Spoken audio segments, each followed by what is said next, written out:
Hola mis hermanas, qué gusto volvernos a encontrar para continuar con nuestro estudio bíblico y en esta oportunidad en un nuevo curso, dando inicio al curso del Nuevo Testamento.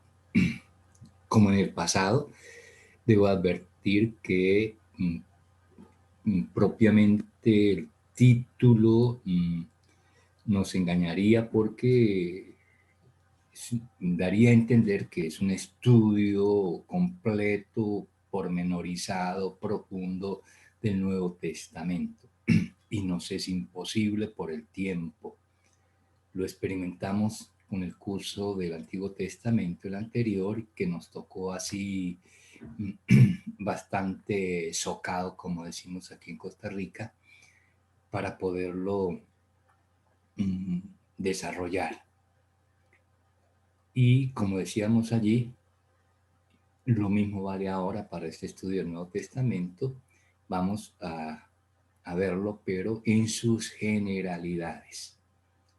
Y siguiendo el modelo aquel del aparatico, aquel tecnológico moderno, eh, muy práctico y muy eficaz, como también muy curioso y muy técnico, que es el dron, ¿sí? Como que desde un dron vamos ahora a hacer el estudio del Nuevo Testamento para divisarlo por lo menos en sus generalidades.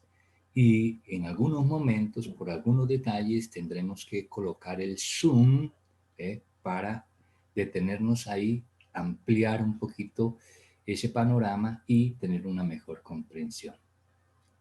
Bien, con esto entonces vamos a dar comienzo a esta primera sesión, la primera semana del estudio del Nuevo Testamento. Y como preámbulo, como aparece en la diapositiva que tenemos al frente, nos es necesario abordar también de manera así rápida este tema conocido como el período intertestamentario. Hablando de un periodo, quiere decir un espacio de tiempo, y inter quiere decir entre, testamentario, entre los dos testamentos. Periodo, un espacio de tiempo que se da o que se tiene entre los dos testamentos. Eso es lo que significa el título de este primer tema, periodo intertestamentario. Eso desde el punto de vista del tiempo. Ahora, desde el punto de vista que nos interesa a nosotros, que es el tema bíblico, el texto bíblico, este periodo intertestamentario entonces se miraría desde otra óptica y también se le daría otro nombre, pero que va a lo mismo, y se llamaría literatura intertestamentaria. Es decir, literatura hace alusión a los textos escritos, entonces los textos que surgieron en este periodo intertestamentario. Y para nosotros, en nuestro caso concreto, nos interesa es todo aquello que tiene que ver, que tiene relación con el texto bíblico, con la Sagrada Escritura, con la Biblia. Entonces vamos a ver esa literatura intertestamentaria, que por esto también tiene un tercer nombre. Entonces, periodo intertestamentario de manera global, viendo desde el punto de vista del espacio y del tiempo. Desde el punto de vista de la literatura, literatura intertestamentaria. Y luego en lo relacionado propiamente con lo que es la Biblia, entonces se le suele llamar también literatura apócrifa o literatura extrabíblica, de diferentes nombres. Entonces, como tenemos aquí enunciado, para ver nuestra temática en esta primera sesión será una introducción, para exponer un poquito todo esto que les estoy diciendo, y luego propiamente mirar lo que es la literatura extrabíblica que surgió en este tiempo, en este momento. Bueno, esto así enunciado, entonces vamos a dar primero comienzo a nuestro curso. Como es un curso nuevo, vamos a colocarlo en las manos del Señor. Y luego, como Estamos en el mes de octubre, ¿sí? Y nosotros somos personas de fe, cristianos, creyentes, religiosos, entonces mucho más. No solamente tenemos que amar la iglesia, sino sentir con la iglesia. Como cristiano yo siento con la iglesia porque yo soy la iglesia, como tú eres la iglesia. Entonces se trata de sentir con la iglesia. Y este sentir de la iglesia en este mes está enfocado en, como mes de octubre, en estas dos dimensiones. Por un lado, el mes de octubre, como el mes de mayo, es el mes del rosario. Y en el mes de octubre, el mes del rosario, porque el 7 de octubre tenemos o tuvimos ya en estos momentos, la celebración de la fiesta de Nuestra Señora del Rosario, una advocación mariana bajo esta imagen del Santo Rosario. Y luego, por el mes de octubre también, la iglesia tiene en especial atención la dedicación de este mes a las misiones. Dentro del mes habrá un domingo, como viene presentado aquí en la fotografía en la parte izquierda de la diapositiva, conocido como el domingo del Domum, es decir, el domingo de las misiones. En el común de la gente lo conocemos así, el domingo de las misiones, o sea, un día dedicado para las misiones, un domingo del año dedicado para las misiones, y esa dedicación va enfocada en dos sentidos igualmente. Uno, la oración fundamentalmente, orar por la iglesia en su misión. Y en segundo lugar, una colecta, la colecta que se hace ese día en todas las parroquias del mundo, y se recoge y va a un fondo especial que es para la obra misionera de la iglesia en el mundo. Bueno, y este año el domingo será, el domingo del Domum será el 23 de octubre, como está en el afiche promocional. Pues bien, entonces, mes de octubre, mes de las misiones, y decíamos, como cristianos y como religiosos debemos sentir con la iglesia.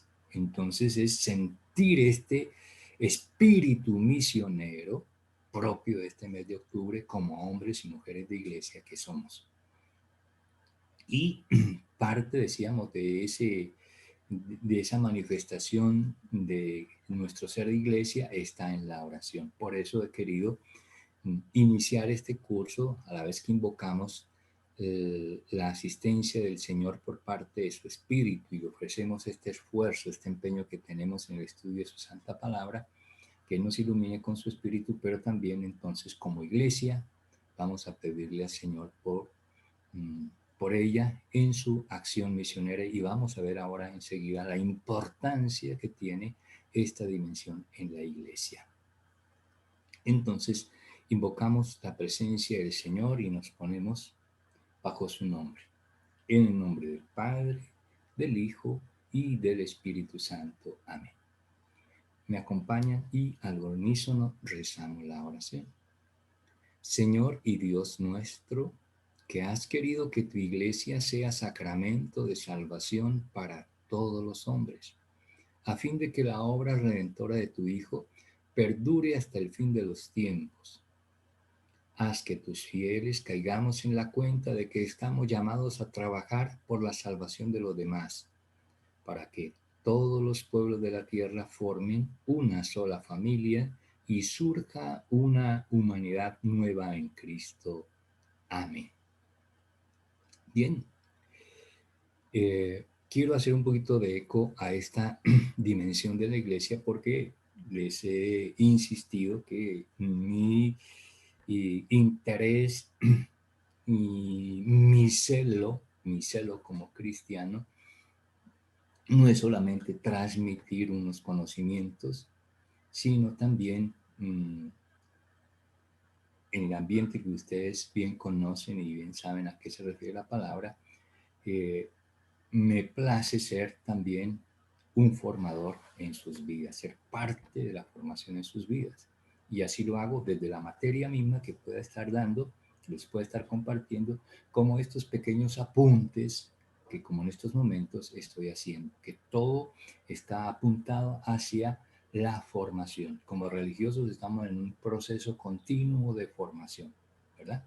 Entonces, ustedes bien saben, conocen el sentido de la palabra del formador, de la formadora. Pues bien, yo me siento y a gusto me siento un formador y con estas cositas quiero apuntar hacia ello, ayudarles a ustedes también de alguna manera, en alguna palabra, en alguna imagen, en alguna expresión, que sea un aporte también para su crecimiento en la fe y para su crecimiento en su compromiso vocacional, religioso y misionero.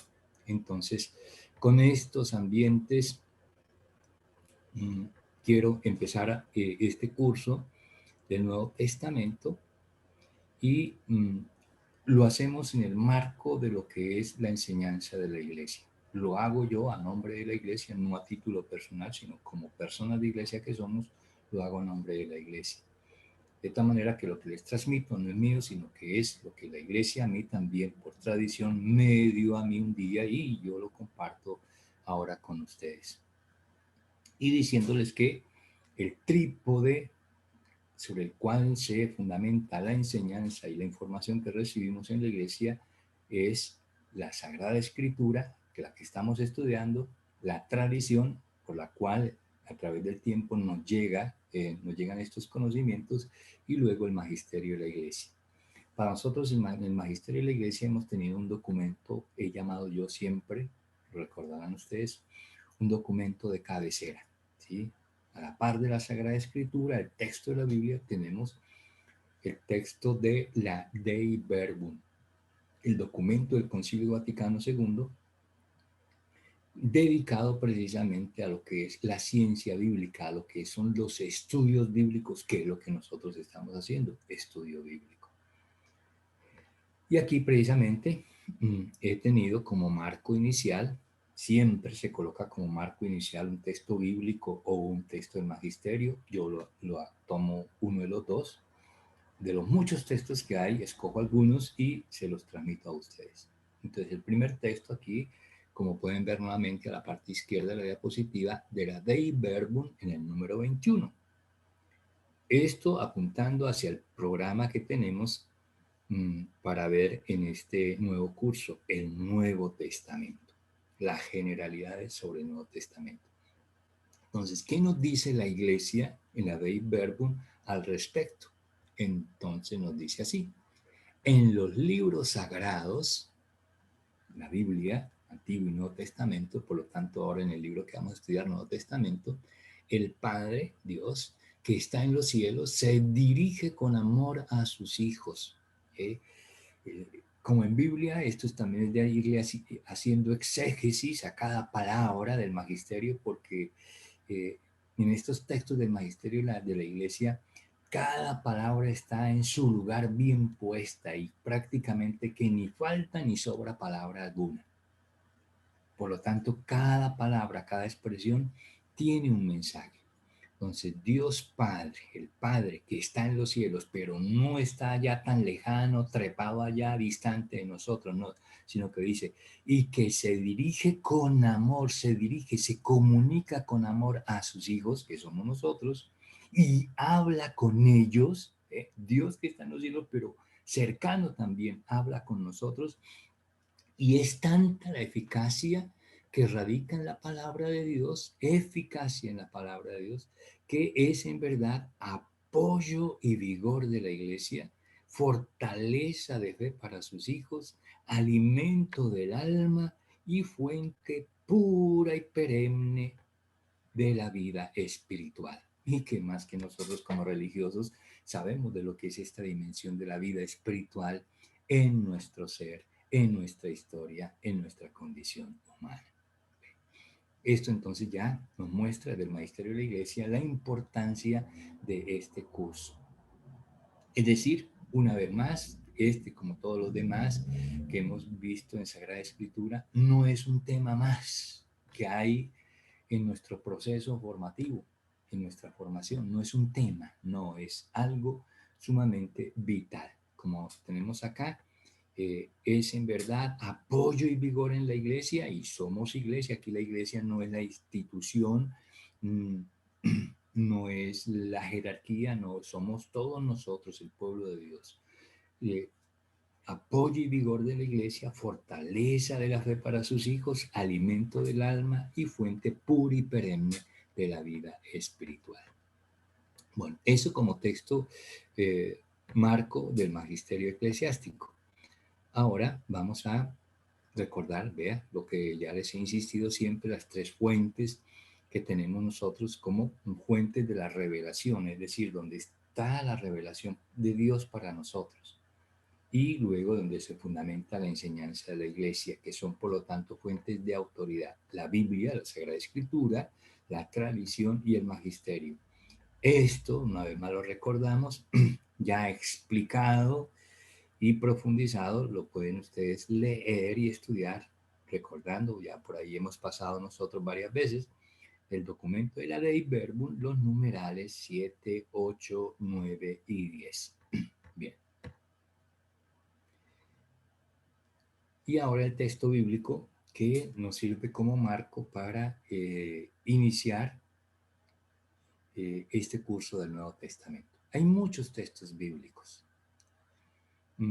pero a mí me encanta tomar este del comienzo de la llamada Epístola a los Hebreos o Carta a los Hebreos, que será también tema de estudio para nosotros más adelante.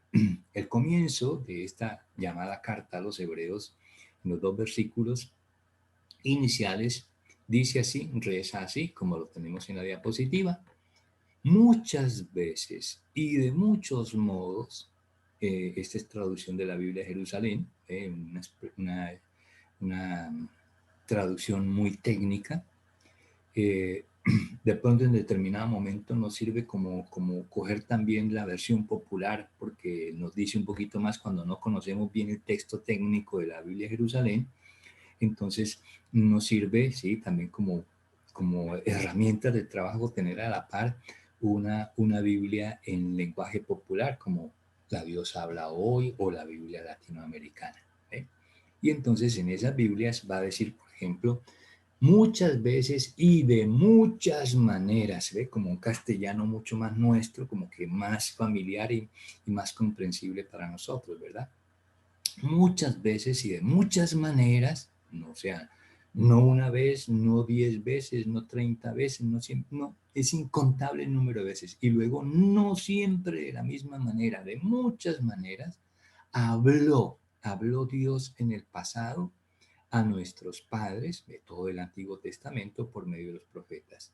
En estos últimos tiempos, los que estamos nosotros ahora, ya Dios habló y no se cayó la boca, se cerró la boca. No, en estos últimos tiempos nos ha hablado también, a nosotros nos ha hablado, habló a nuestros padres en el pasado, hoy nos habla a nosotros por medio del Hijo, de su Hijo Jesucristo, a quien instituyó heredero de todo y por quien también hizo los mundos, por quien todo fue creado, como dirá San Juan en el prólogo de su Evangelio, ¿verdad? Entonces ya estos dos versículos recogen todo el interés que nosotros debemos poner para el estudio del Nuevo Testamento. Dios habló en el Antiguo Testamento, que fue lo que acabamos de ver en el curso anterior, y ahora en estos tiempos, ya en el hoy, el momento actual, para ustedes y para mí, nos habla a través de su Hijo Jesucristo. ¿Y dónde está eso que nos dice su Hijo Jesucristo? En el Nuevo Testamento y de manera muy especial en los Evangelios. Libros que serán entonces objeto de nuestro estudio para nuestro curso actual. Y aquí está una diapositiva ya muy familiar para nosotros, que les he insistido y la repito constantemente para que quede al final bien grabado allá en nuestra mente, ¿sí? Como que el chip que tenemos en nuestra mente lo capte, lo grabe. Y de tal manera que a medida que vayamos desarrollando los diferentes temas, el chip, aquel que tenemos en el cerebro, nos estemos botando cada vez más estos datos, que nos lo recuerden para ir teniendo la imagen global de toda la Sagrada Escritura. La diapositiva nos presenta lo que es la Biblia. Un conjunto de libros, son 73 libros, 46 en el Antiguo Testamento, 27 en el Nuevo Testamento. La Biblia, que está dividida en dos grandes bloques, dos grandes partes, el Antiguo Testamento y el Nuevo Testamento.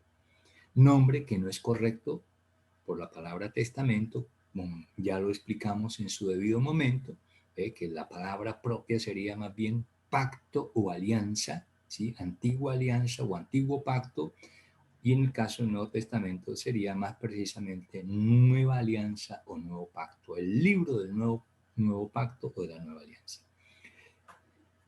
Hasta ahí, esto lo sabe hasta cualquier niño, la manera como está organizada la Biblia. Dos grandes bloques. Pero ya para nosotros, a nuestro nivel, ya debemos, además de tener eso así de grabado fácilmente en nuestra mente, también la manera como está organizado el Antiguo Testamento interiormente y la manera como está organizado el Nuevo Testamento interiormente. En lo que vimos nosotros, que fue el curso pasado, hicimos todo este recorrido, eso fue lo que estudiamos, el Pentateuco, luego los libros históricos, luego los libros proféticos, luego vimos poéticos y sapienciales y terminábamos la última sesión, la última semana con los libros didácticos, en total 46 libros. Pues bien, así como ya tenemos grabado eso, ahora hagamos el esfuerzo de grabar cómo está organizado el Nuevo Testamento. Y una vez grabado esto, ya tenemos todo este cuadro en nuestra mente. Y en el Nuevo Testamento es mucho más fácil porque es algo más familiar para nosotros que somos del mundo cristiano. El Nuevo Testamento, ¿cómo está organizado? También de acuerdo al género literario, entonces en Evangelios, después de los Evangelios está el libro de los Hechos de los Apóstoles, luego vienen las epístolas, primero las cartas de San Pablo, luego las cartas católicas y finalmente el Apocalipsis. Y en ese orden, en nuestra Biblia católica. Lo mismo que aprendimos en el mismo orden los bloques del Antiguo Testamento. 46 del Antiguo Testamento, 27, total 73 libros, nuestra Biblia católica. Entonces, en este bloque de la parte final es que estamos. Pero decíamos al comienzo de nuestro encuentro de hoy que era como necesario también dedicarle esta primera sesión, por lo menos, a manera de un estudio general y global, dedicarle tiempo a este temita, el periodo intertestamentario, refiriéndonos al tiempo, al espacio de tiempo. Ahora, ¿qué tiempo estamos diciendo? Tiempo entre el Antiguo Testamento y el Nuevo Testamento. Antes de este curso, creíamos que la Biblia toda estaba narrada de comienzo a fin, en ese orden, ¿ve? Y empezando por Génesis 1.1 y terminando en Apocalipsis 22, versículo final, ¿verdad? Y que entre el Antiguo y el Nuevo Testamento sencillamente era voltear la página y empezar en una página nueva. No. Entre el Antiguo Testamento y el Nuevo Testamento, es decir, entre el último libro del Antiguo Testamento y el primero del Nuevo Testamento, aquí hay que hacer también una aclaración. El último libro, cuando usted abre su Biblia, el último libro que usted va a encontrar allí es el libro del profeta Malaquías. Y luego el primer libro que usted va a encontrar en la Biblia, en el Nuevo Testamento, va a ser el Evangelio de San Mateo. Pero ese no es el orden en que se escribieron los libros. Por eso, desde otro punto de vista, desde el punto de vista de la escritura, de la consignación, de la redacción de los textos sagrados, entonces, para hablar del periodo intertestamentario, desde el último escrito del Antiguo Testamento, que es el libro de la sabiduría, que es más o menos hacia el año 150 antes de Cristo, y el primer escrito del Nuevo Testamento, que no es el Evangelio de San Mateo, sino que son algunos escritos del apóstol San Pablo, y el caso concreto, el primer escrito del Nuevo Testamento es primera carta a los tesalonicenses, que es más o menos del año 50-51 en nuestra era cristiana. Entonces, tenemos un periodo más o menos de 100, 150 años de diferencia, de vacío.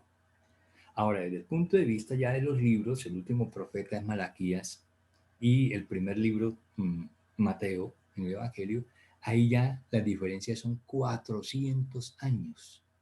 Desde la voz de los profetas, que fue la última voz que se escuchó de parte de Dios hacia el pueblo, a la primera, a la reaparición de la palabra de Dios, que es a través de San Juan Bautista y luego la presencia de Cristo, entonces ahí ya el periodo intertestamentario se amplía a 400 años. Son como dos visiones o dos puntos de referencia diferentes, y por eso entonces en uno serían 400 años y en otro serían 100, 150 años. Bueno, ese es el famoso periodo intertestamentario. Decíamos desde el punto de vista de la palabra de Dios, la palabra de Dios en los 400 años se silenció. No hubo sí, transmisión de la palabra de Dios para el pueblo. ¿Por qué ese silencio? ¿Qué pasó ahí? ¿Realmente hubo un silencio? Bueno, desde el punto de vista de los escritos, sabemos que después de los profetas vienen los libros sapienciales, todos los que estudiamos. Proverbios, Eclesiástico, Eclesiastés, el mismo libro de la sabiduría, y luego también libros como Job, son los libros sapienciales. Esos se dieron ya en los siglos finales, siglo tercero, siglo cuarto, siglo tercero y siglo segundo, antes de Cristo. Bueno, pero esa literatura que nosotros tenemos en la Biblia, nosotros la conocemos como literatura bíblica, o también con otro término, familiaricémonos con todos los términos y sabiendo qué significa cada término y a qué se refiere para saber utilizarlos en su debido momento. Decimos, estos textos son los textos bíblicos. También vale decir, son los textos canónicos. Y luego, cuando decimos canónicos, ¿qué significa? ¿Que por qué son canónicos? Canónicos quiere decir que están en la Biblia. ¿Y por qué están en la Biblia? Porque son reconocidos como escritos inspirados. ¿Qué significa eso? Que Dios los inspiró, que su autor es Dios, que por lo tanto finalmente son palabra de Dios. Y como son palabra de Dios, por eso están en la Biblia. Vean todas estas especificaciones y todos estos términos que se utilizan para referirnos a lo mismo. Pero decíamos que aparte de toda esta literatura bíblica, literatura canónica que están en la Biblia, no es que no se escribiera nada en este tiempo, sí se escribió y mucho. Hay una abundante literatura de este tiempo. Pero como no es literatura canónica, es decir, no es considerada inspirada, por lo tanto no es palabra de Dios, por lo tanto no puede estar en la Biblia, porque en la Biblia solamente está lo que es palabra de Dios. ¿Y por qué? Porque ha sido una palabra escrita por hombres, pero ha sido inspirada por Dios a través de su Santo Espíritu. Entonces, toda esta otra literatura abundante que decimos existió en este momento, surgió de este periodo, existen y están hoy en día a disposición. Si usted quiere tener esos libros, usted los consigue en una biblioteca, en una librería especializada, y hoy en día, con mayor facilidad y sin nada de costo, podemos acceder a ellos a través del Internet si tenemos interés en ello. ¿Ven? Y la pueden buscar ustedes como en literatura intertestamentaria de la Biblia, como literatura extrabíblica, o también más comúnmente en internet la presentan es como literatura apócrifa. Entonces encontrará usted libros apócrifos del Antiguo Testamento, libros apócrifos del Antiguo Testamento, libros apócrifos del Nuevo Testamento, pero no los busquen en el Nuevo Testamento porque si dicen que son apócrifos no van a estar, porque la palabra apócrifo significa no inspirado, por lo tanto no canónico, por lo tanto no está presente en la Biblia. Bueno, de este tipo de literatura y de estas cosas es que vamos a hablar acá. ¿Por qué? Porque es que después de esto, después de este periodo, desde el punto de vista de tiempo, después de esta literatura que de alguna manera hace relación a la palabra de Dios y al Antiguo Testamento, forma parte de un proceso que viene llevando históricamente el pueblo judío y que va camino hacia dónde, hacia lo que anunciaban los profetas. ¿Qué anunciaban los profetas? La venida del Mesías. Por lo tanto, estamos próximos a la llegada del Mesías. Este es el período que antecede al Mesías. Esta es la literatura que se da antes, previamente, cuando llega el Mesías. Por eso tiene una importancia. Antes no le veían ninguna importancia. Ahora, como biblistas, empezamos a descubrir el valor, el sentido y a despertar nuestro interés, por lo menos por saber algo. Y es lo que quiero hoy presentarles y satisfacerles. Bueno, entonces, vea todo lo que podía decirles en torno a esta ambientación. Llegamos entonces a lo que les señalaba inicialmente en la temática, primero una introducción y después ya ver propiamente ese tipo de literatura extrabíblica. Algunas cositas ya se lo decía acá, ¿ve? En este periodo que cubre 400 años desde el punto de vista de la palabra de Dios que es pronunciada sobre el pueblo. La última palabra fue con los profetas, terminaron los profetas y en esos 400 años hasta cuando apareció un nuevo profeta que será Juan el Bautista, ahí van 400 años, donde como que hubo silencio de la palabra de Dios. Pero decíamos, bueno, ese silencio se manifiesta en la ausencia de libros en la Biblia. No hay esos libros de parte de Dios, no hay ninguna palabra que se transmite en los 400 años. Pero decíamos, sí hay mucha literatura que nos hablan de todas estas cosas. Entonces, por eso lo estamos estudiando. Volvemos entonces a la diapositiva. Este periodo cubre 400 años desde que se cierra el canon del Antiguo Testamento hasta que se da por parte de los ángeles el anuncio de Juan el Bautista y el anuncio de Jesús. Durante este periodo, el judaísmo, atención, ¿qué es el judaísmo? Tengámoslo muy en cuenta. En este momento le pregunto a usted, ¿usted ya sabe qué es el judaísmo? Debe saberlo porque ya estudiamos el Antiguo Testamento y en algún momento pasamos por aquí y les expliqué qué era el judaísmo. Respóndase usted misma si en este momento lo tiene presente y es consciente de que lo sabe. Yo de mi parte aquí se lo recuerdo rápidamente y brevemente para poder proseguir. Judaísmo es un término que hace referencia a la religión que tiene el pueblo judío. Así como nosotros somos creyentes y como creyentes, ¿qué religión practicamos? El cristianismo. Nosotros somos el cristianismo. Entonces los judíos tienen como religión el judaísmo. La religión de los judíos, ese es el judaísmo. Pero la parte religiosa, la dimensión religiosa en el judío va muy ligada a lo social y político. Entonces, aquí judaísmo, la palabra judaísmo, nos está hablando del pueblo judío como tal, pero también en lo que es, sobre todo, su religión, la religión de los judíos. ¿Cuándo nació el judaísmo como movimiento social, político, religioso? Tiene dos momentos que vamos a abordar ahora más adelante. Aquí les recuerdo uno, el principal, cuando el pueblo judío experimenta el exilio. Vean la importancia del exilio cuando lo estudiamos allá en el curso pasado, cuando fueron exiliados a Babilonia y después regresaron, ¿sí? En ese momento, cuando regresan del exilio en Babilonia a la luz y a la raíz de todo lo que fue, lo que significó el exilio en Babilonia, nace el pueblo judío, que es nuevamente volver a empezar a reconstruir su historia, su vida como nación y como religión. En esos momentos es que están haciendo el judaísmo y consideran los judíos como cabeza de todo ese proceso y del nacimiento del judaísmo y como parte, dijéramos así, como padre del judaísmo, a ese tal Esdras que estudiamos allá cuando vimos el Antiguo Testamento y quien tiene un libro también en la Biblia como el libro de Esdras.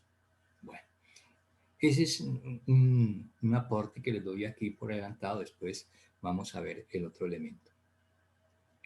aquí entonces, hablando de ese judaísmo, durante este periodo que estamos viendo, el periodo intertestamentario, el judaísmo existe, está en ebullición, está en desarrollo.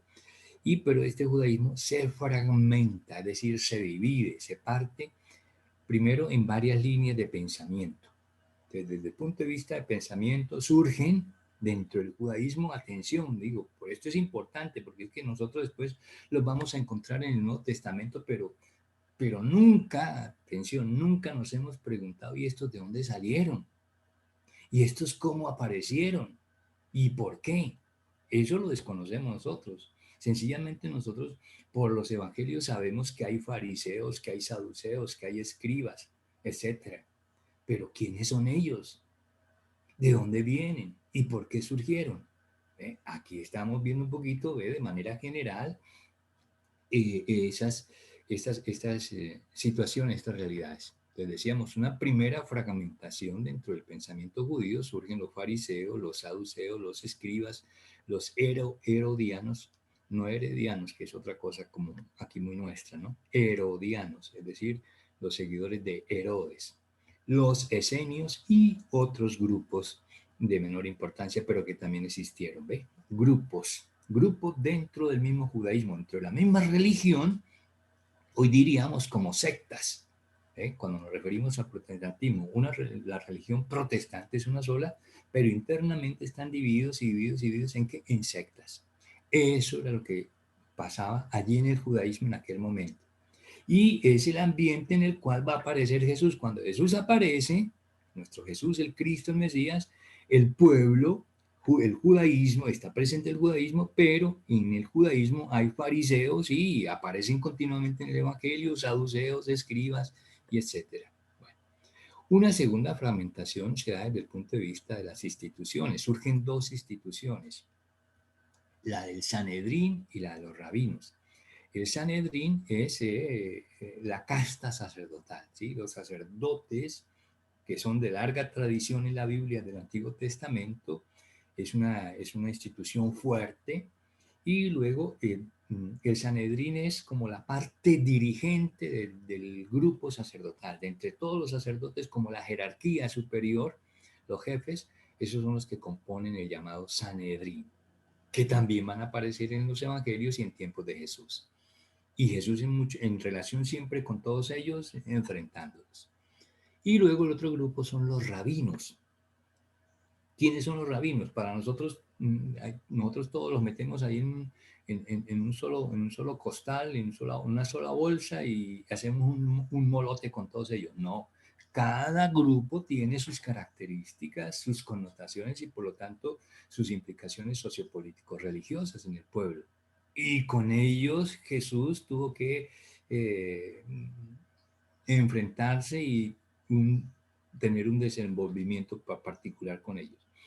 Entonces, ¿quiénes son los rabinos?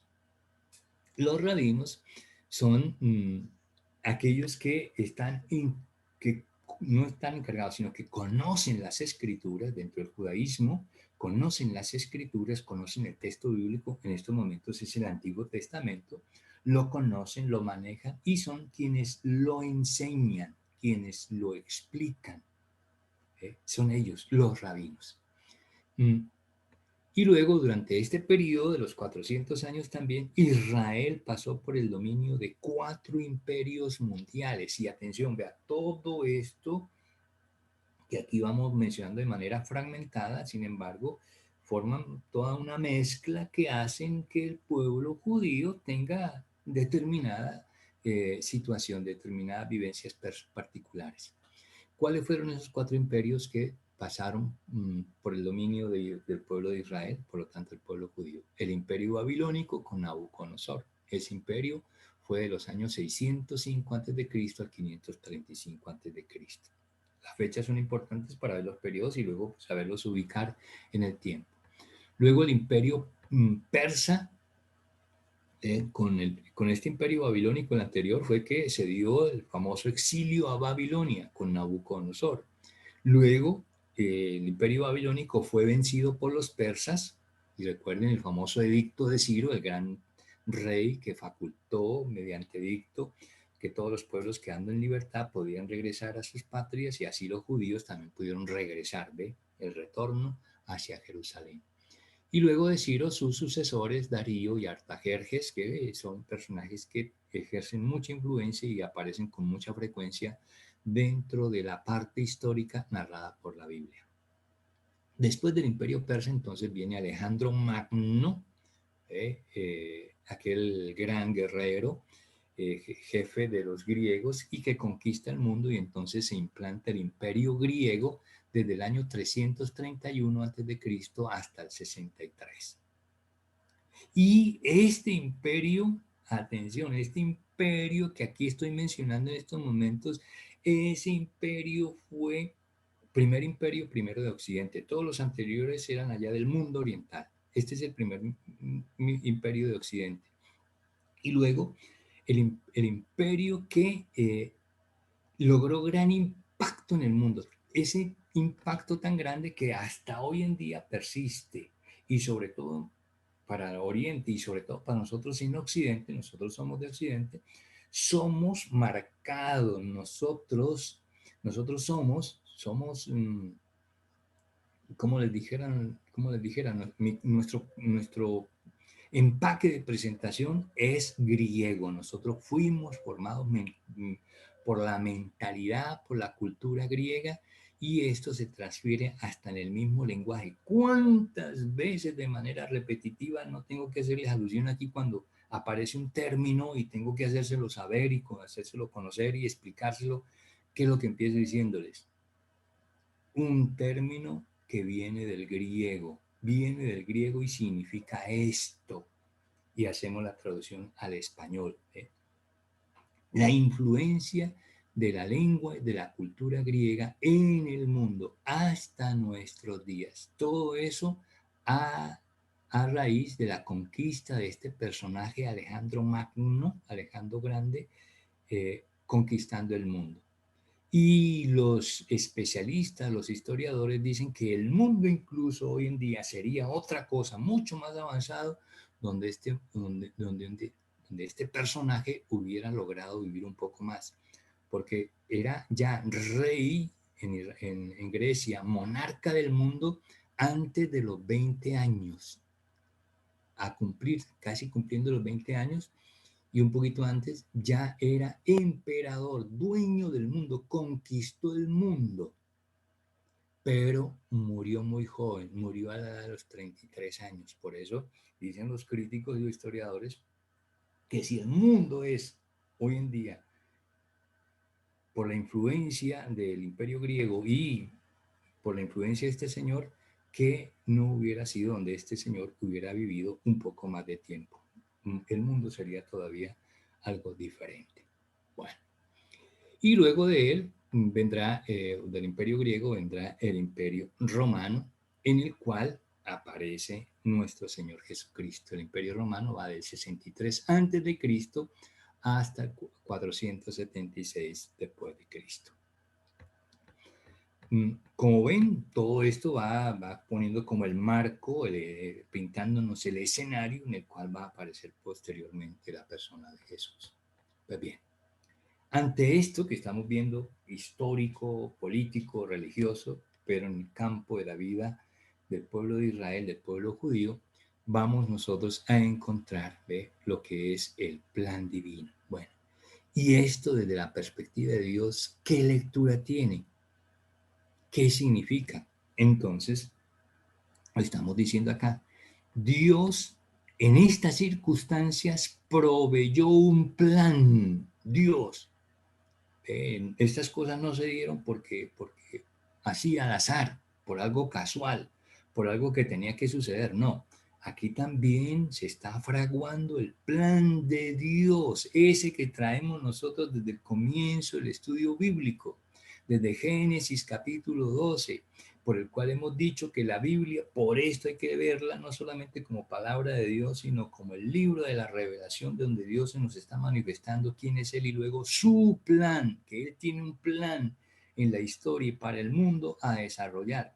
Y luego que ese plan, como se desarrolla en el mundo y es un plan ¿Qué es lo que busca Dios para nosotros? La salvación. Entonces es un plan de salvación y la historia se convierte en historia de salvación. Esta historia que estamos viendo así, con todos estos aciertos y desaciertos, con todas estas estrellas, soles, pero también lunares. Bueno, el plan divino proveyó condiciones para el primer advenimiento del Mesías. Primer advenimiento es primera venida del Mesías, porque sabemos que Jesús vino ya una vez, pero nos prometió que regresaría, entonces esa será su segunda venida. Por eso hablamos de primera venida y segunda venida de Jesús. Entonces, volvemos al discurso. Dios proveyó, Dios pensó, Dios ideó, organizó un plan para preparar esa primera venida del Mesías y con él el establecimiento del cristianismo en el primer siglo, en el siglo primero. ¿Eh? Con la venida de Cristo, el establecimiento del cristianismo. Atención, ya empezamos a hablar de cristianismo. ¿De qué veníamos hablando hasta la diapositiva anterior? Del judaísmo, desde el punto de vista de la religión. Judaísmo, ahora estamos hablando de cristianismo. Entonces, todas estas cosas que se están dando en el judaísmo obedecen también a un plan de Dios, ¿eh? Que de acuerdo a cómo se van presentando las cosas en el mundo, como respuesta del hombre en la historia, que siempre trata de estropear el proyecto de Dios, entonces Dios va resanando las cosas y va poniendo las cosas nuevamente en su orden para poder seguir en el desarrollo de su plan. Y entonces en ese devenir de las cosas aparece en el plan de Dios o aparecemos en el plan de Dios nosotros en nuestro movimiento cristiano, el cristianismo. Somos parte del plan de Dios. ¿Y cómo se dio ese plan? Pues en un devenir histórico donde el judaísmo que existía le falló a Dios. Y entonces Dios pensó en nosotros y nos puso a nosotros en la conducción del nuevo plan. Y en este plan entonces tenemos estos ingredientes. Ya hablábamos de los imperios, entonces aquí como estamos ya en tiempos de Jesucristo, el imperio es Roma. Es el nuevo emperador, el nuevo amo del mundo y que por lo tanto tiene gobierno y dominio sobre el mundo antiguo.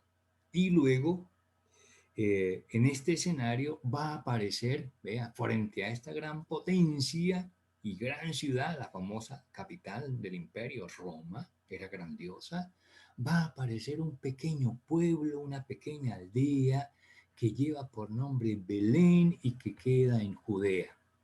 ¿Y por qué entonces ahora aparece en el escenario mundial esta población ignorada, olvidada, desconocida? Belén. Porque allí en Belén nació uno que cambiaría el mundo. Hemos venido hablando de imperios y de emperadores, de Alejandro Magno, ahora estos monarcas romanos, ¿sí? Pero nace uno que va a cambiar el mundo. Ya sabemos de quién estamos hablando, ¿no? De Jesús. Por lo tanto, este de quien estamos hablando aquí, este uno, o como aquel título de la película de un tal Jesús, ese tal Jesús, ¿sí? Había sido preparado por Dios, ¿ve? Lo había pensado Dios para enviarlo al mundo, para enviarlo a nuestra historia y hacer parte de nuestra vida.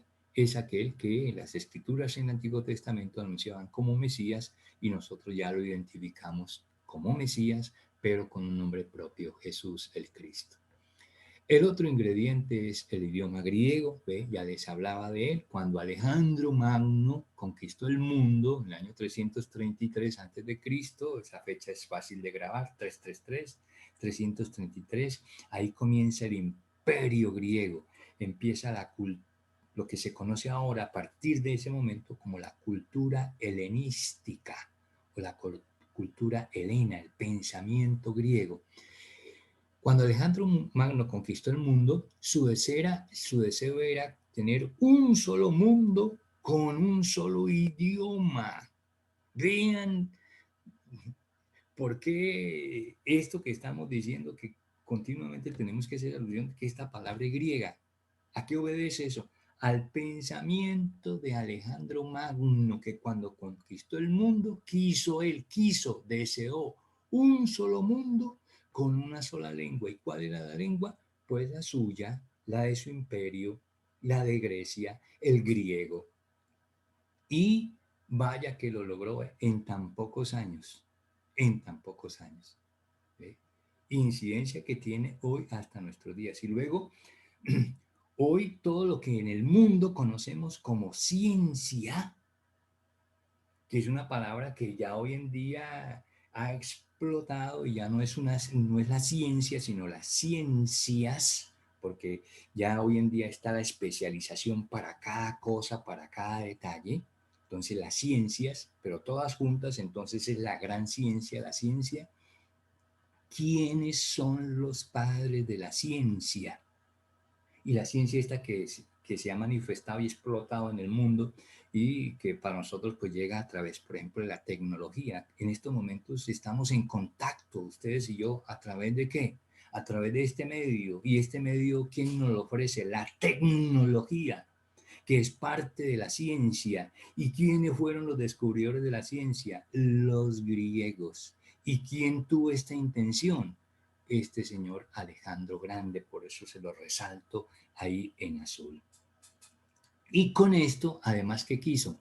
Como consecuencia, y lo resalto ahora en rojo, estableció el idioma griego como la lengua común y la cultura griega como el modelo de pensamiento y de vida. La cultura griega es un modelo de pensamiento y no solamente de pensamiento, sino que el pensamiento nos hace a nosotros en nuestro actuar. Eso hace que eso se manifieste en nuestra vida. Todo esto es lo que llamamos cultura griega, todo esto es lo que llamamos cultura helenística o llamamos el helenismo. Y ese es nuestro empaque, esa es nuestra estructura. Nosotros nacimos en este contexto, en esta dimensión. Aunque su imperio fue de vida corta, como lo hemos mencionado ya, el efecto de diseminar el idioma griego perduró hasta nuestros días. Y el griego está a la base, quizás en el griego hablarán los griegos ahí en Grecia, pero luego las lenguas castellana, francesa, italiana, portuguesa y la misma inglesa y alemana, todas tienen eh, la raíz en el griego, así como nosotros lo estamos viendo continuamente a medida que tenemos que explicar cada uno de los términos que van apareciendo en nuestro discurso y en nuestro estudio bíblico. Bueno, del Imperio Romano ya hemos hablado también suficiente, vamos a proseguir. Efectos ahora del exilio. Retomamos la parte del exilio que fue la experiencia que vivieron los judíos en Babilonia y entonces como efectos positivos, de alguna manera, que van a estar en este momento en que Cristo va a aparecer, tenemos lo siguiente. Primer efecto, la eliminación de la idolatría. Precisamente, ¿por qué llegaron ellos al exilio? Como castigo por haber caído en la idolatría. ¿Y qué es la idolatría? Renunciar a la alianza que era el culto únicamente a Yahvé y caer en la adoración a los otros dioses que eran falsos. Ese era el pecado de idolatría, el pecado del Antiguo Testamento, por el cual como castigo ellos vivieron el exilio. Allí, en el exilio, fue un retiro espiritual, estas cosas las retomaron, las repensaron, y entonces al regreso ya ellos renunciaron a la idolatría. Se dio la eliminación de la idolatría y entonces de ahí en adelante únicamente su profesión única y adoración a Yahvé. Segundo efecto, el auge de la sinagoga. ¿Qué son las sinagogas? Primero, las sinagogas son recintos locales donde el judío se reúne para la proclamación de la palabra de Dios y la explicación de la palabra de Dios. Es allí donde los rabinos exponen, leen la palabra de Dios y la explican para el judío. Y entonces el judío recibe esa formación. Ese lugar se conoce con el nombre de sinagoga. ¿Y por qué surgen las sinagogas? Porque los judíos no tienen templo. Recuerden que cuando los invadió Nabucodonosor, el imperio babilónico, les saqueó la ciudad, les saqueó el templo, lo destruyó, lo incendió, lo destruyó. ¿Eh? No hay templo. Entonces, ahora que regresan los judíos del destierro, ellos se reúnen entonces en estos lugares para hacer la lectura y la explicación de la palabra de Dios. Esa es la sinagoga. Y como ya no está el templo, entonces surgen, ya no una sola sinagoga, sino surgen varias sinagogas para facilitar el acceso a los judíos. Luego, tercer efecto, el ascenso de los escribas, escribas sacerdotes. Atención, que este es sumamente un término que aparece en los evangelios, pero nosotros sabemos ni qué es, ni por qué está, ni qué importancia tienen. Son muy importantes los escribas. Por aquello que hemos dicho que a nivel escriturístico, les decía, como uno de los grandes principios en Biblia es este primer principio. Cuando empezamos a estudiar la Biblia como tal y el texto bíblico, primera observación que nos hacen nuestros profesores, biblistas o científicos. En materia de Biblia no existen los textos originales de la Biblia. Ningún texto de ningún libro de la Biblia, el texto original existe. ¿Y cómo así? Entonces, ¿de dónde surgió nuestra Biblia? No existen los textos originales, pero existen copias de los textos originales. Y eso para un biblista, un texto que es una copia del texto original, se convierte, y así lo llaman ellos, un testimonio del texto. Si existe esta copia es porque hubo un texto original de donde vino esta copia. Entonces se convierten en testimonios del texto original. No tenemos el texto original, pero tenemos las copias. Ahora, esas copias no son completas, sino por pedazos, por retazos, como hemos visto siempre en la composición de los libros bíblicos.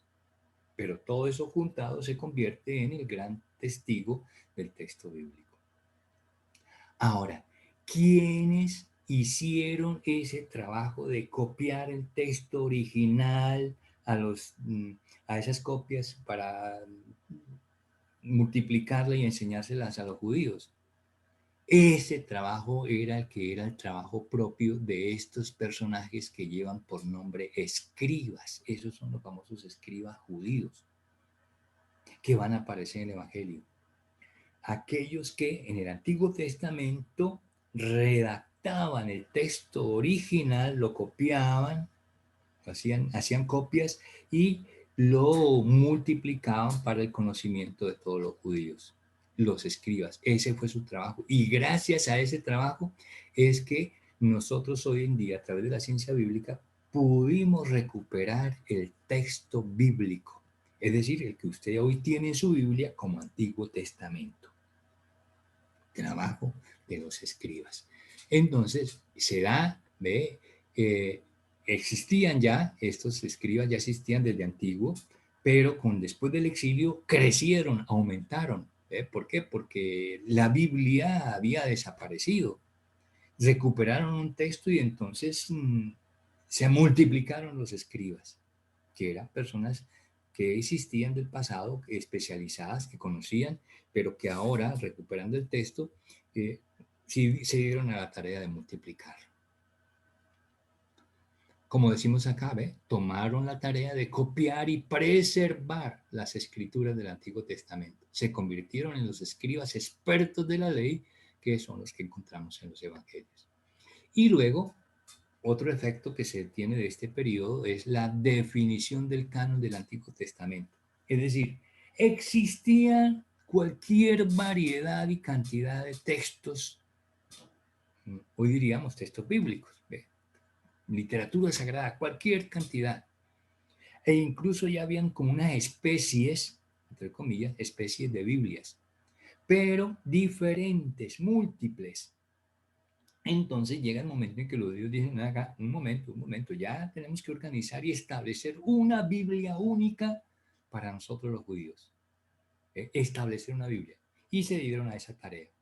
Tarea que culminó hacia el año 100 de nuestra era, ¿sí? Hubo dos eventos.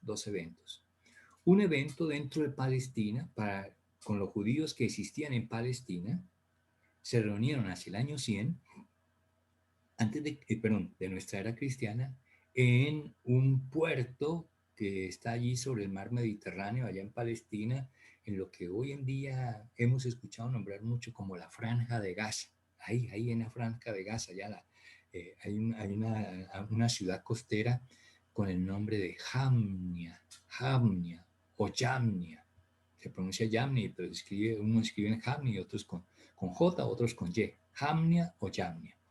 Esa población, ahí se reunieron los judíos de Palestina para definir el canon, es decir, qué libros son los que por ellos son considerados inspirados y por lo tanto deben formar parte de su Biblia. Y entonces establecieron su Biblia. Pero, como hemos dicho que por estas circunstancias sociopolíticas el judío ha tenido que vivir disperso, es decir, salir de Jerusalén, salir de Palestina, al punto de que los judíos en Palestina son una minoría. Los judíos que están en el extranjero triplican y cuadriplican el número de judíos que residen en Palestina. Y ese es el famoso judío de la diáspora, esa es la famosa diáspora. La diáspora, palabra griega que significa dispersión, los judíos dispersos. Y en esa dispersión había una colonia en un centro cultural griego, pero en Egipto, pero de cultura griega, centro cultural académico, fuerte, grandioso, y allí residía la colonia más grande de judíos, que en su momento llegaba como al 1.000.000, en la ciudad de Alejandría, antigua capital de Egipto, en Alejandría. Pues bien, allí los judíos también entonces definieron el canon. Pero resulta que resultan dos cánones. Uno, y se les conoce en el mundo bíblico con dos nombres diferentes. Uno que es el canon que establecen los judíos en Palestina. Y de ahí el nombre de este canon palestinense. El canon de los judíos en Palestina. Y el otro canon de los judíos pero de la diáspora, realizado en Alejandría y que lleva por nombre el canon alejandrino. Dos cánones pero diferentes, comunes en muchas cosas, pero diferentes en algo. ¿En qué está la diferencia? En que el canon alejandrino tiene de más del canon palestinense los famosos libros deuterocanónicos, los que no reconocen los judíos de Palestina. Entonces ellos sacan esos 7 libros de su canon. Los alejandrinos sí los reconocen y esos 7 libros están dentro de la Biblia. Esos 7 libros son los que nosotros hemos heredado como cristianos y los hemos incrustado dentro de la Biblia. Y que los protestantes, como siguen la tradición judía, no han aceptado. Entonces, esa es la famosa diferencia entre libros, Biblia católica, Biblia protestante, Biblia judía y Biblia cristiana, los deuterocanónicos. Bueno, entonces todo esto es alusión a lo que estamos diciendo aquí, se está definiendo el canon de la Sagrada Escritura, o sea, el listado, qué libros deben formar parte de la Biblia. Otro aspecto, entonces, ya la diáspora, que ya les acababa de mencionar, la diáspora judía tuvo su origen en las deportaciones y huidas durante los años 722, cuando los asirios invadieron el reino del norte, el reino de Israel, y lo desaparecieron. Y luego, en los años del cautiverio de los judíos, en esta otra etapa, del 598 al 582 antes de Cristo. Pero los judíos no fueron dispersos únicamente en Asiria y luego en Babilonia, no, estuvieron dispersos por Asia Menor, por Grecia, por Roma, por Egipto. Ya hablábamos de la gran colonia que estaba en Egipto, allí residente en Alejandría. En los tiempos de Jesús, que son los que ya nos estamos acercando nosotros, Nuevo Testamento, la diáspora, los judíos de la dispersión, comprendían entre 4 y 5 millones de judíos, mientras que los que vivían en Israel alcanzaban a llegar apenas al millón. Por eso decía, triplicaba y cuadruplicaba el número de judíos en Israel. Cuando Ciro, el rey de Persia, permite retornar a los judíos para volver a Jerusalén y reconstruir el templo, igualmente no todos los judíos regresaron. Y no todos regresaron, ¿por qué? Porque algunos ya habían hecho vida dentro de Babilonia, se habían casado allí, habían organizado su familia, se habían establecido allí, tenían otros sus negocios allí. Entonces les había costado mucho ese emprendimiento y ahora volver nuevamente a Jerusalén. ¿Y cómo estaba Jerusalén? Destruida, ¿sí? Entonces, ir a volver a empezar de nuevo, no, les convenían a ellos más bien quedarse en Babilonia. Entonces, ese elemento también es de tenerlo en cuenta. Ahora, vamos ahora sí al tema de la literatura extrabíblica. Terminada la introducción, hablemos de esta famosa literatura extrabíblica. Literatura es textos escritos y luego extra, fuera, bíblica, fuera de la Biblia. A todo aquello que hace alusión al comienzo, ¿no? El último libro del Antiguo Testamento es el libro de la sabiduría, que fue escrito unos 50 años aproximadamente, rondeando unos 50 años antes de Jesucristo. Y luego el primer libro del Nuevo Testamento, ya le decía, la carta a los tesalonicenses, hacia el año 51. Entonces, más o menos entre 100 150 años de diferencia. Y entre ambas fechas, entre el último libro del Antiguo Testamento y el primer libro del Nuevo Testamento, encontramos un siglo en el que en nuestra Biblia no se dice absolutamente nada. A nivel de fechas, en la Biblia no tenemos nada que se haya escrito durante esos años, durante ese siglo largo. Pero sí se trata de un siglo de gran importancia. Por eso les hemos dedicado a este tema esta primera sesión, ya que constituye el medio de vida de Jesús en el que se formaron la mentalidad de Jesús como persona, es Dios, pero vino y se encarnó como humano y, como decimos en el credo, verdadero Dios y verdadero hombre. Verdadero hombre es que participó de toda nuestra condición humana, como dice San Pablo, menos en el pecado. Entonces allí Jesús, en ese ambiente también, él vivió esa cultura y es fruto de su momento, de su ambiente.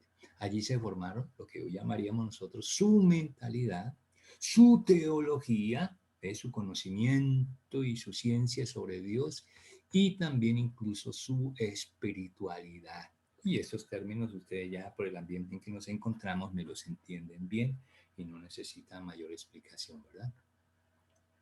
Pues bien, de todo esto no hay ni rastro en la Biblia. De todo esto, de cómo se fue dando en la Biblia, no lo tenemos. Sin embargo, fuera de ella, fuera de la Biblia, por eso estamos diciendo literatura extra bíblica, existe una gran cantidad de escritos, una abundante literatura que nació y estuvo en boga en esa época. Muchos de estos escritos se conocen desde hace mucho tiempo, se conocen y son objeto de estudio en la ciencia bíblica. Y ya les decía, hoy en día ya cualquiera los puede conseguir en una librería especializada y luego con los medios tecnológicos que hoy en día tenemos, incluso podemos acceder a ellos de manera gratuita a través del Internet. Muchos de estos escritos descubiertos desde la antigüedad, otros descubiertos en tiempos recientes.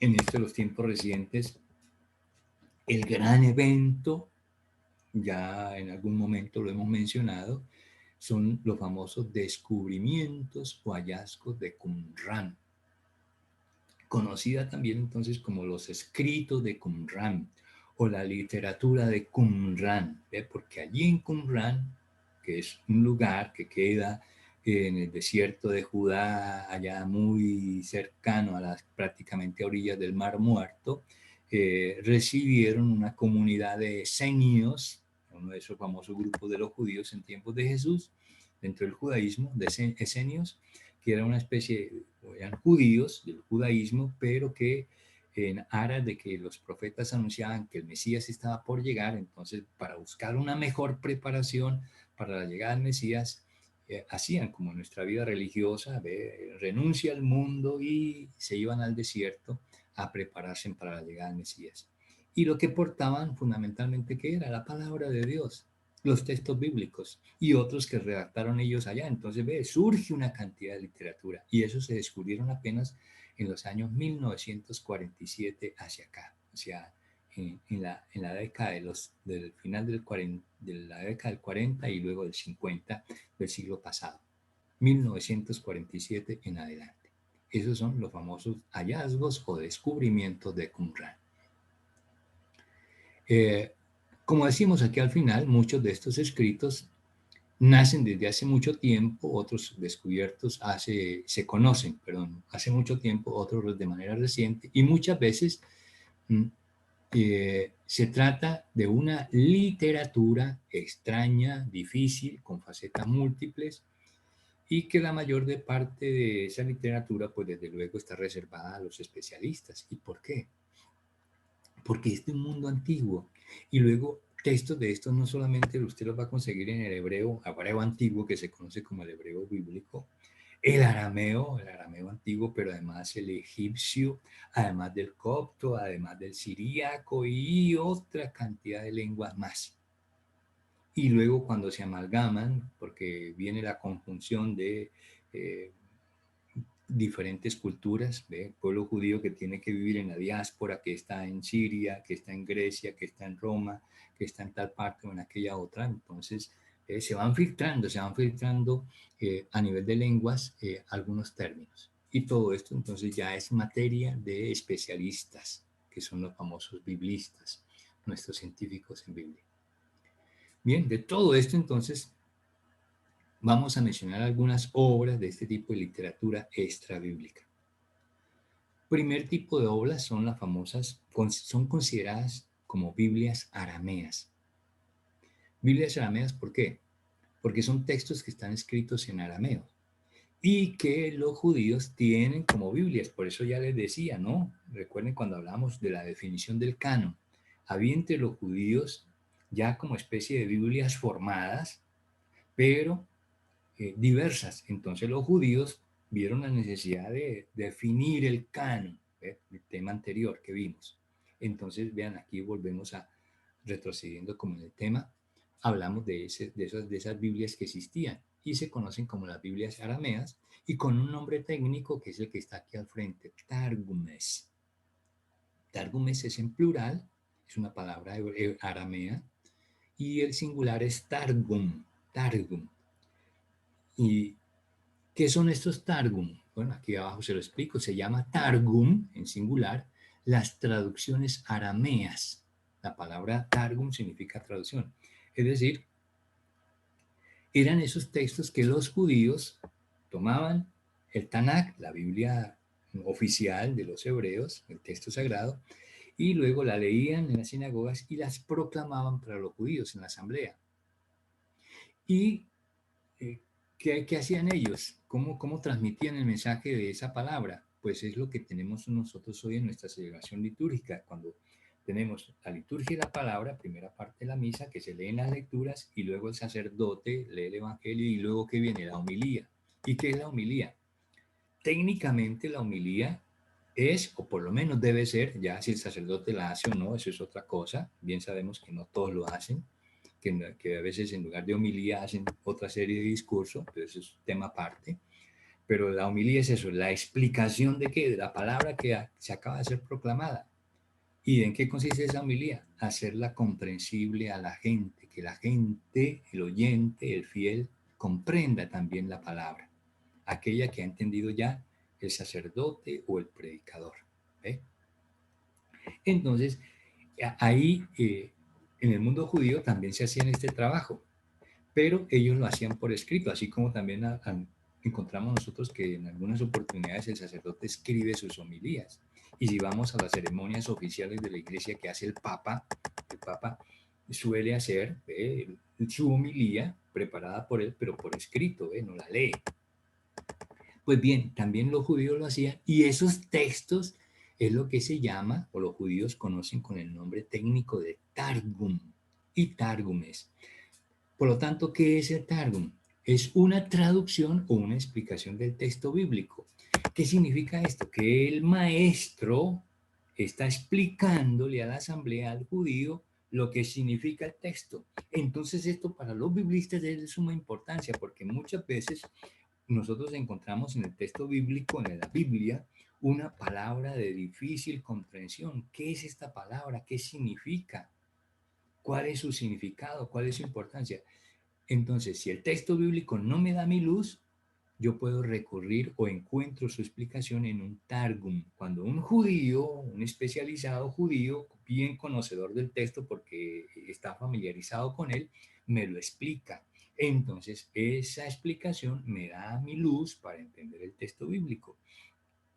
Este tipo de detalles es lo que hace nuestra famosa Biblia de Jerusalén en el llamado aparato crítico, que nos dan luces sobre ciertos pasos, ciertas palabras que en el texto bíblico no se entienden bien, entonces el biblista las explica abajo. ¿Y él de dónde sacó esas luces? ¿De dónde sacó ese aprendizaje, esa idea, esa enseñanza? Muchas veces de estos targumes, que son explicaciones, traducciones del arameo. Bueno, esas son las famosas llamadas o consideradas Biblias arameas. Luego, también tenemos otro momento importante que es la Biblia fuera de Israel. Aquí todo esto era dentro del pueblo judío. Ahora, fuera del pueblo judío surgió la famosa traducción o edición de la Biblia griega, la Biblia de los 70, llamada así los 70, transliterada en español, o con la abreviatura que es esta sigla en latín. Las letras en latín tienen un valor, no hay números, aquí tienen un valor. La L tiene el valor de 50, la X tiene el valor de 10, y entonces tenemos 50 más 2X, valor de 10 serían 20, la 70, la traducción de la 70. ¿Qué es la traducción de la 70? La traducción de la Biblia de la lengua original, que es el hebreo y el arameo, ahora a la nueva lengua. ¿Cuál es la nueva lengua? El griego. ¿Y por qué el griego? Porque es, como lo veíamos anteriormente, la lengua que Alejandro Magno quiso implantar e implantó en el mundo. Entonces ya todo el mundo habla griego, entonces ya no entiende mucho el hebreo ni el arameo.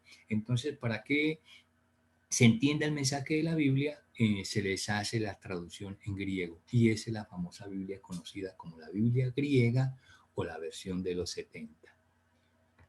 Aquí esto del judaísmo, entonces ya lo había explicado, el judaísmo que nace dos veces, ya les había explicado cuando nació en el exilio, y el segundo nacimiento del judaísmo es en la diáspora, cuando los judíos dispersos ven la necesidad de juntarse, no perder su identidad, y a partir de ahí entonces formar también nuevamente ese proyecto de pueblo como religión también en el extranjero.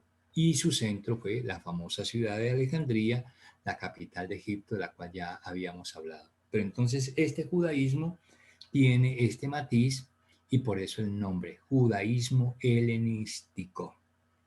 O sea, son judíos por sangre, por raza, son judíos por religión, pero hechos, desarrollados, formados bajo un ambiente y una cultura que decíamos que es el que es la cultura helenística, es un pensamiento y un estilo de vida.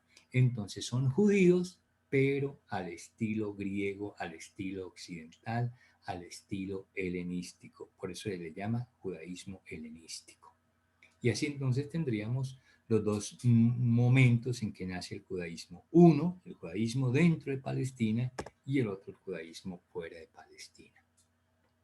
Y en este mundo helenístico fue que surgió la famosa Biblia griega o la Biblia de los 70, o también conocida ya con un término latino, la Septuaginta. ¿Y por qué aparece el término latino? Porque aun cuando esté la incidencia griega, sin embargo en estos momentos estamos ya bajo el imperio romano. Y por parte del imperio la lengua que se habla ya es la lengua del imperio romano, que es el latín. Entonces ya empieza también a figurar el latín. Por eso entonces decimos versión de la 70 o la Septuaginta. Otro tipo de literatura también es muy particular que surge en esta época o esta etapa es la literatura apocalíptica. Literatura apocalíptica. Apocalíptica, bueno, aquí me falta una apocalíptica. Una palabra, una vez más, del griego. Viene el término apocalipsis.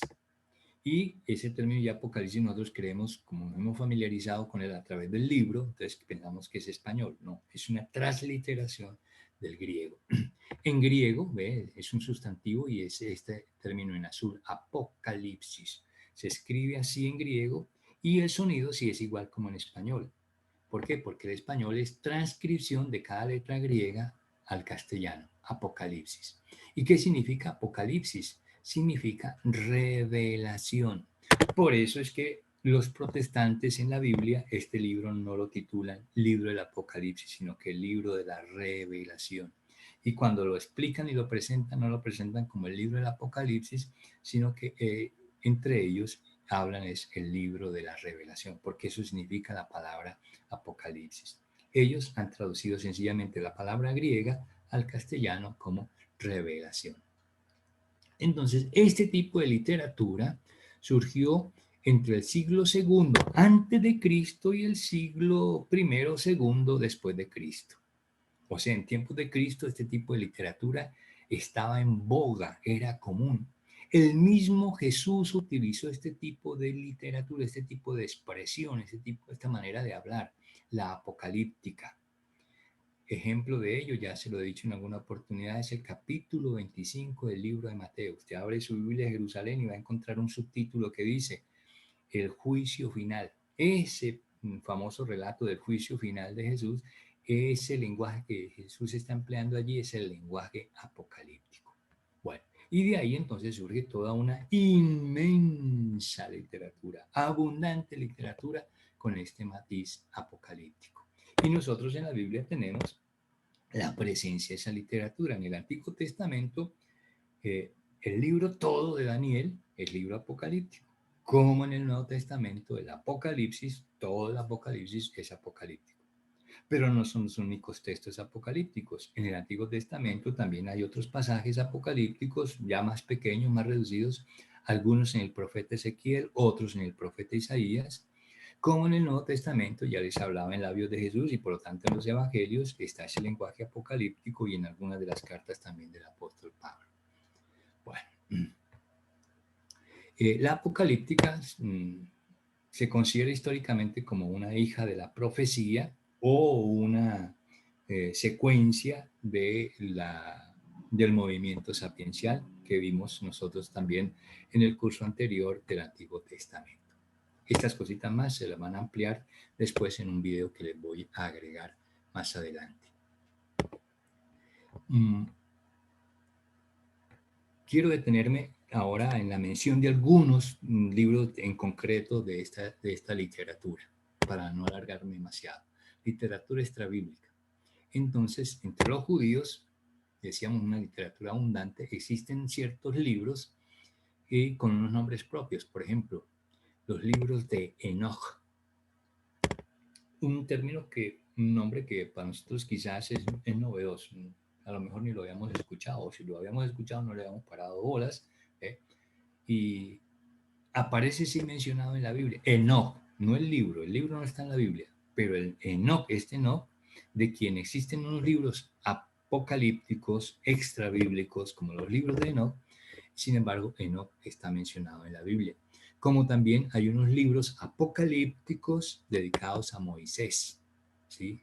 Por ejemplo, la Asunción de Moisés, hay un libro, ese es un libro apocalíptico.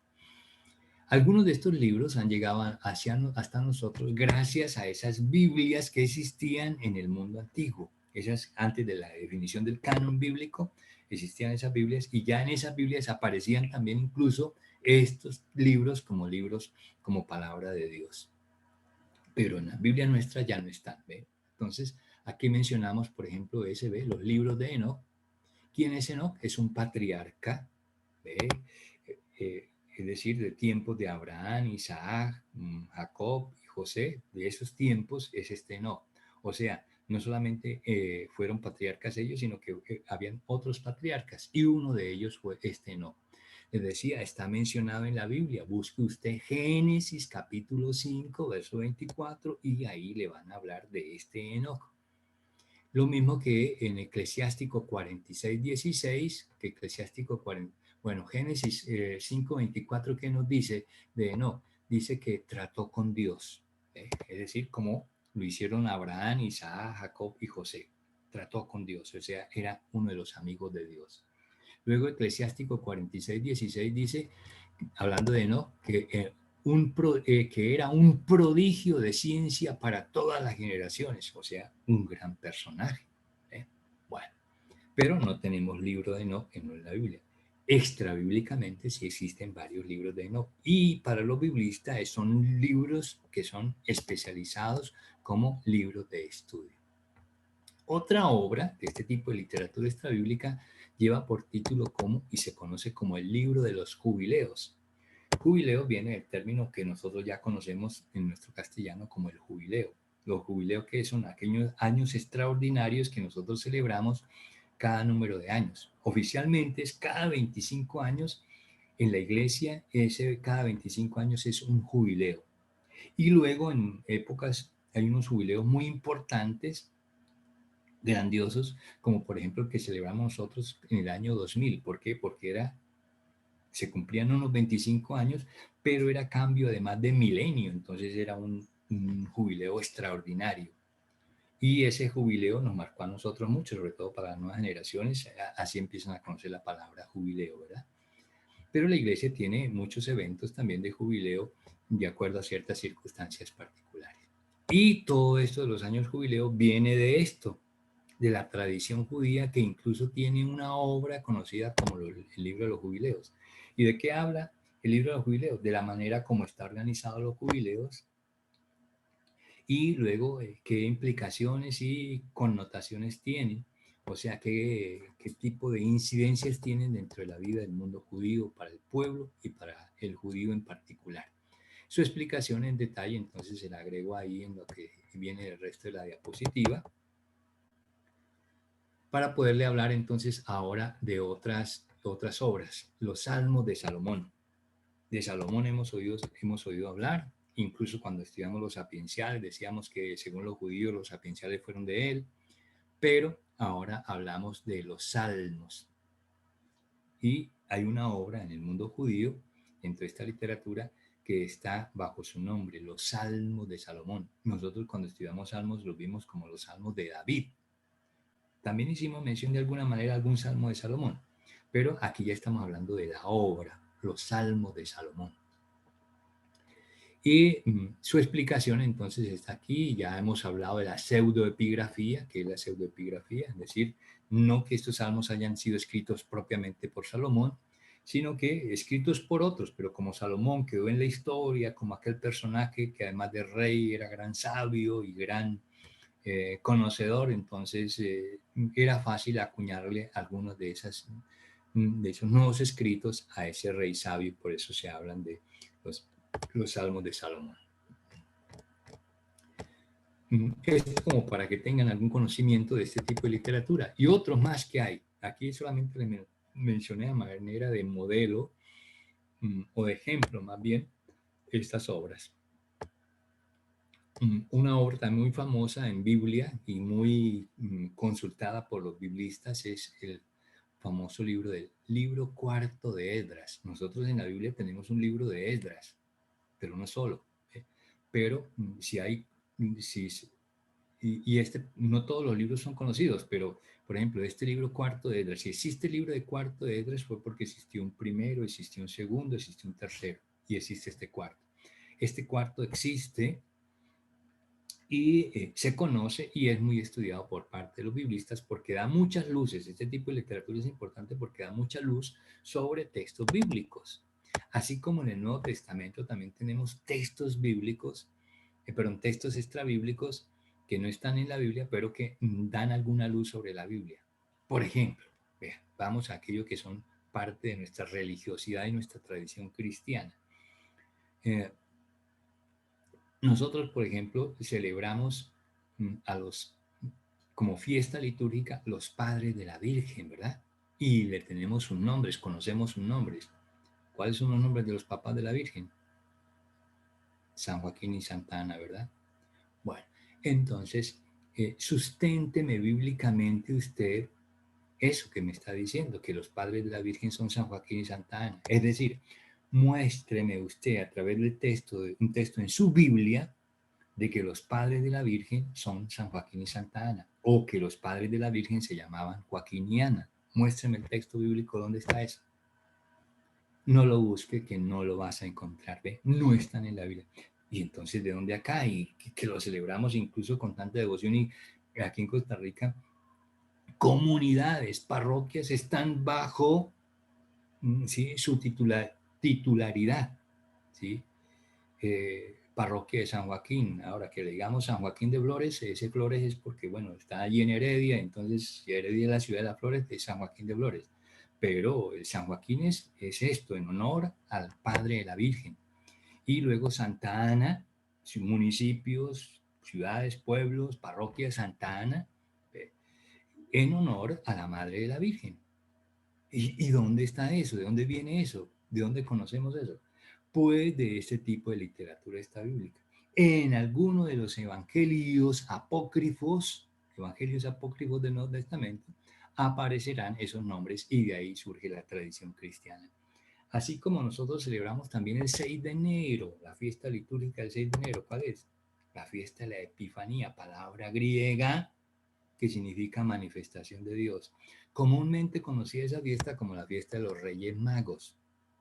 Y celebramos con pompa esa fiesta y la representamos y montamos los 3 Reyes Magos y les tenemos hasta nombres: Melchor, Gaspar y Baltasar. Muéstreme el texto bíblico que me sustente eso que me está diciendo. Nuevamente, no lo busque en la Biblia, que no lo va a encontrar. Y entonces, ¿de dónde acá? ¿De dónde surgió esto? De la literatura extrabíblica. En algunos de los evangelios apócrifos aparecen que los 3 reyes tenían por nombre Melchor, Gaspar y Baltasar. Y hoy en día son asumidos en nuestra tradición cristiana. Y vean con qué trascendencia y con qué importancia. Vean la importancia de lo que es la literatura. Ahora, esto en sí pues es bastante banal, pero en otros momentos sí hay casos bastante serios y muy ilustrativos de lo que es un texto bíblico iluminado y explicado por la literatura extrabíblica. Vean la importancia de este tipo de literatura y de este periodo para entender y para abordar muchas cosas que vamos a encontrar en el Nuevo Testamento. Y como termino diciendo acá, finalmente, no son los únicos, hay otros escritos más, como los testamentos de los 12 patriarcas, no los tenemos en la Biblia, la Asunción o el Testamento de Moisés y el 4º libro de Esdras. Muchos de ellos encontrados y hallados en los famosos manuscritos de Qumrán. Aquí está una imagen de esa, de lo que son las grutas de Qumrán, donde se descubrieron esos rollos guardados en estas vasijas de arcilla, en estas vasijas de barro, y conservadas porque están en pleno desierto, que es sumamente seco, y luego guardadas y custodiadas de esta manera. Por eso se rescataron con mucha preservación de cada uno de ellos. Y muchos de ellos son textos bíblicos, que al compararlos con el texto bíblico, no es milagro, no es casualidad. Como son copias del texto original, resultan que son idénticos. Y más bien dan luces y dan aportes sobre ciertos pasos oscuros que se tenían en determinado momento en algún texto bíblico. Todo esto es la maravilla de la ciencia bíblica, que al conocerla nos permite saborear y gustar más el texto bíblico. Bueno, aquí les voy a agregar un video sobre todo esto que les va a ampliar este señor. ¿Quién es este señor? Es un doctor en Biblia, Adolfo Royman, quizás sea conocido también por ustedes. Él es el actual director de lo que aquí entre nosotros llamaríamos el Museo del Libro, pero el Museo del Libro en Jerusalén, Museo del Libro, no el libro de cualquier cantidad de libros o el libro cualquiera, no, museo del libro referido a la Biblia.